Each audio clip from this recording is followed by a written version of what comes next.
नाज़रीन, union council उडेरो लाल station ऐं अर्जी हकड़ा समेत ॿिन यूनियन काउंसिल जे ॻोठाणनि प्रेस क्लब अॻियां ज़िला इंतज़ामिया ऐं तपेदार ख़िलाफ़ एहतिजाज कयो आहे। उन हवाले सां पेश आहे सिकंदर साहवाल जी रिपोर्ट। के मटियारी के मुख़्तलिफ़ यूनियन काउंसिलन जे ॻोठाणनि लियाकत मीर जत, वडेरो सिकंदर साहूवाल, मीर नसरुल्लाह अकलानी ऐं ॿियनि जी अॻवानी में तपेदार इलाही भइयो ख़िलाफ़ प्रेस क्लब अॻियां एहतिजाजी मुज़ाहिरो कयो वियो।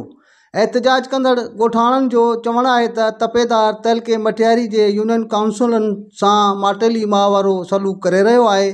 बरसात मुतासिरनि खे नज़रअंदाज कयो वियो आहे ऐं मनपसंद माण्हुनि खे नवाज़ियो पियो वञे ऐं बरसात के 3 महीना गुज़री विया आहिनि, पर अञा ताईं ॻोठनि ऐं ज़मीननि मां पाणी न निकिरी सघियो आहे। अचो त वधीक उन सिलसिले में एहतिजाज कंदड़नि खां मालूम कयूं त हू आवाज़ टीवी सां पंहिंजा वीचार कहिड़ी रीति था वंडनि। मैनू पहिरीं जेको डीसी साहब हिते मीटिंग घुराई मोहम्मद अबड़ा में बुखार शाह के मथां, उते असां सभिनी दोस्तनि खे उते चई वियो, 5 यूनियन जी मीटिंग उते चई वियो त बाबा तव्हां पंहिंजूं मशीनूं लॻायो ऐं तव्हांखे तेल ॾियां थो। त असां मशीनूं वञी लॻायूं। असां ज़मींदार कोन आहियूं, को 2 एकड़नि जो आहे, को 4 एकड़नि जो आहे, इन्हनि वटि लिफ्टूं कोन थियूं, ॿिए किथां पिनी अची लॻायूं, असांखे तेल कोन मिलियो। ठीकु 11 ॾींहुं सूमर ॾींहुं असां जेको नेशनल हाईवे में धरणो हुयो उते आयो त तव्हां वटि रखियल हूंदियूं, पोस्टूं रखियल हूंदियूं त डीसी साहब पाण इहो कॉन्फ्रेंस कई त बाबा तव्हां वञी मशीनूं लॻायो, तव्हांखे हींअर ई तेल ॾियूं था।